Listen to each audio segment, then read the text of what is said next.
राजस्थान से लेकर महाराष्ट्र तक चंद रुपए की लालच में आपकी सेहत से खिलवाड़ करने वाले मिलावटखोरों पर प्रशासन का हंटर चला। जयपुर में नकली सॉस मेयोनीज बनाने वाली फैक्ट्री पकड़ी गई तो विरार में कार्रवाई के डर से एक्सपायर्ड खाद्य सामग्री सड़क पर फेंक दी गई। जयपुर में खाद्य सुरक्षा विभाग ने खो नागोरियन इलाके में सॉस और मेयोनीज बनाने वाली फैक्ट्री पर छापा मारा। जांच में गंदगी, कीड़ों से भरा हुआ स्टार्च और भारी मात्रा में रंग मिलाकर तैयार की जा रही सॉस मिली। टीम ने 1400 किलो खाद्य सामग्री मौके पर ही नष्ट करवाई। 2280 किलो जब्त की और फैक्ट्री का लाइसेंस रद्द कर दिया। ये फैक्ट्री महज 25 रुपए किलो में मेयोनीज और 80 रुपए में 5 लीटर सॉस सीधे स्ट्रीट फूड ठेले और छोटे रेस्टोरेंट को सप्लाई कर रही थी। अमेरिकी राष्ट्रपति डोनाल्ड ट्रंप एक बार फिर से पीएम मोदी की तारीफ करते नजर आए। एक इंटरव्यू में ट्रंप ने पीएम मोदी की तारीफ करते हुए उन्हें मजबूत, प्रभावशाली और बेहद सख्त नेता बताया। ट्रंप ने पीएम मोदी की शांत कार्यशैली की सराहना करते हुए कहा कि दिखने में शांत लगने वाले मोदी असल में बेहद सख्त और मजबूत नेता हैं। Modi's a great leader and we do a lot of business with him. Modi's great, President Xi is great. Trump के मुताबिक मोदी एक टफ नेगोशिएटर है जिनके पास फैसले लेने और उन्हें लागू करने की जबरदस्त ताकत है। He's a very tough guy. I know him very well. इतना ही नहीं, ट्रंप ने भारत की राजनीतिक स्थिरता की तारीफ करते हुए कहा कि पीएम मोदी पिछले 12 से ज्यादा सालों से देश को मजबूती से चला रही हैं। उन्होंने मोदी की इसी बात के लिए सराहना की कि वो युद्ध और विवादों से दूर रहते हैं, जो बहुत समझदारी भरा कदम है। He stays out of wars, which is smart. Trump ने साफ कहा, मोदी के नेतृत्व में भारत आज एक बड़ी वैश्विक महाशक्ति बन चुका है।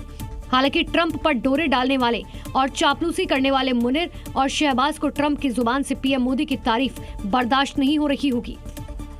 और दिल्ली के सागरपुर इलाके से एक चौंकाने वाला मामला सामने, जिसे सुनकर आप हैरान रह जाएंगे। यहाँ एक शौहर को अपनी दो पत्नियों के गुस्से का शिकार होना पड़ा। बीच सड़क पर जमकर चप्पल और थप्पड़ भी चल गए। पीड़ित पति का नाम अतीत खान बताया जा रहा है। आरोप है कि उसकी दूसरी और तीसरी पत्नी ने मिलकर उसकी ऐसी मरम्मत की कि मौके पर हंगामा खड़ा हो गया। पहले तो लगा कि मामला 2 पत्नियों का है, लेकिन जब पुलिस जांच और स्थानीय लोगों से पूछताछ हुई तो पता चला कि खान साहब ने 2 नहीं बल्कि 3 शादियां कर रखी है। पत्नियों की कहासुनी का विवाद इतना बढ़ा कि चप्पलों और थप्पड़ों से उसकी जमकर पिटाई की गई। सूचना मिलते ही पुलिस मौके पर पहुंची और मामले को शांत कराया। स्थानीय लोगों के मुताबिक अतीत खान ने 2 नहीं बल्कि 3 शादियां की और पारिवारिक विवाद लंबे समय से चल रहा था। दिल्ली के सागरपुर से सामने पारिवारिक विवाद की चर्चा पूरे इलाके में है। मारपीट का वीडियो भी वायरल है।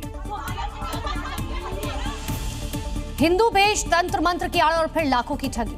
यूपी के गोंडा में पुलिस ने ऐसे ही शातिर मास्टरमाइंड को गिरफ्तार किया जो पंडित रामस्वरूप शर्मा उर्फ बड़े पुजारी बनकर लोगों की आस्था से खिलवाड़ कर रहा था। लेकिन जब पुलिस ने इसकी असली कुंडली खंगाली तो आरोपी शफीक अली का पर्दाफाश हो गया।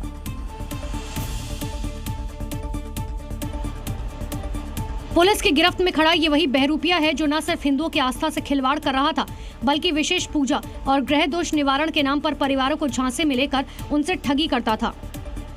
नाम रामस्वरूप शर्मा उर्फ बड़े पुजारी, असली पहचान शफीक अली। मेरठ के लिसाड़ी गेट का रहने वाला ये शातिर शिव शक्ति ज्योतिष एवं आध्यात्मिक अनुसंधान के नाम से फर्जी दफ्तर चलाता था। 65 दिन की पूजा के बहाने लोगों से सोने चांदी के जेवर डिब्बे में रखवाए जाते और फिर डिब्बे में सांप दिखाकर परिवार को ऐसे डराया जाता कि कोई पास न आए। मौका पाते ये जेवर नकदी पार कर देते और डिब्बा बंद कर फरार हो जाते थे। मनकापुर पुलिस और एसओजी ने जाल बिछाकर शफीक को दबोच लिया। उसके पास से 26,95,000 कैश बरामद किया। अब पुलिस इसके कॉल डिटेल, बैंक खाते और फर्जी पहचान पत्रों के नेटवर्क की जांच में जुटी है। सवाल यह है कि इस गिरोह ने अब तक कितने लोगों को अपना शिकार बनाया। फर्रुखाबाद में आयोजित कार्यक्रम के दौरान उस समय अफरा तफरी मच गई जब अमृतपुर विधायक सुशील शाक्य अचानक मंच पर बेहोश होकर गिर गए। कार्यक्रम स्थल पर कुछ देर के लिए हड़कंप की स्थिति बन गई। मामला मधुबन रिजॉर्ट में आयोजित कार्यक्रम के दौरान अमृतपुर के बीजेपी विधायक सुशील शाक्य अचानक मंच पर ही बेहोश होकर गिर पड़े। घटना उस वक्त हुई जब सूबे के प्रभारी मंत्री जयवीर सिंह की मौजूदगी में मंच पर भाषण चल रहा था। विधायक जी अचानक अपना बैलेंस खो बैठे और धड़ाम से नीचे गिर गए, जिससे पूरे पंडाल में हड़कंप मच गया। घटना के बाद अफरा तफरी मच गई। विधायक के गिरते ही सुरक्षा कर्मियों और समर्थकों ने उन्हें तुरंत संभाला। मौके पर डॉक्टर्स की टीम बुलाई गई और उनका प्राथमिक उपचार किया गया। शुरुआती जांच में डॉक्टर्स का कहना है कि भीषण गर्मी और अत्यधिक थकान की वजह से विधायक जी का ब्लड प्रेशर अचानक लो हो गया था।